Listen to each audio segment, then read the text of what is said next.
এই সমস্ত মুসলমানদের জন্য আজকে দেশের এই অবস্থা। মুসলিমরা বুঝতে পারতেছে না, বাংলাদেশের মুসলিমরা তো আসলে তারা কোন আইন মেনে চলবে।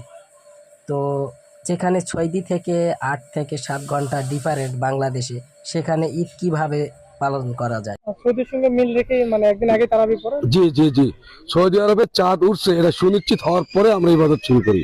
যখন দেখি সৌদি আরবে চাঁদ উঠছে, সৌদি আরবে তারাবি হচ্ছে বা হবে, আমরা সেই দিন তারাবি শুরু করি। প্রাথমিকভাবে স্থানীয় লোকজন থাকলেও এখন বিভিন্ন জেলা উপজেলা থেকেও লোকজন আসতেছে, যেমন জয়পুরহাট থেকে লোক আসে, আক্কেলপুর থেকে আসে, ধামুরহাট থেকে আসে, মহাদেবপুর থেকে আসে। সঠিক তারিখে সঠিক দিন ঈদ করতে পেরেছি, এই জন্য আল্লাহকে শুকরিয়া আদায় করছি, আলহামদুলিল্লাহ। কালকে আকাশে চাঁদ দেখা গেছে, সৌদি আরব সহ বিভিন্ন দেশে চাঁদ দেখা গেছে, আমরা সংবাদ পেয়েছি। আমরা বাংলাদেশের যদি আমরা চাঁদ না দেখি, তারপরেও আমরা সংবাদ পেয়েছি, এই জন্য আমরা সঠিক টাইমে আজকে ঈদ উদযাপন করলাম। আসলের আজাদটা অনুযায়ী করতেছি এবং আমরা এটা প্রায় দীর্ঘ 15-20 বছর ধরে এভাবে আদায় করে আসতেছি। দিন, বার এবং তারিখ একটাই। আজকে কি বার? জুমাবার। আজকে তারিখ কত?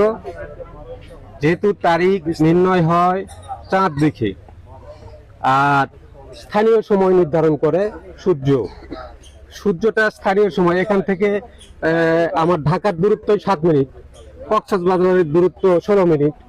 আমাদের একই সাথে ইফতার এবং সাহরি হয় না একটা দেশের মধ্যেই। ভারতের দূরত্ব আধা ঘন্টা। এরপর যত যাবে ধাপ বাই ধাপ, আল্লাহ তাআলার সৃষ্টি এত সুন্দর। আসসালামু আলাইকুম ওয়া রাহমাতুল্লাহ।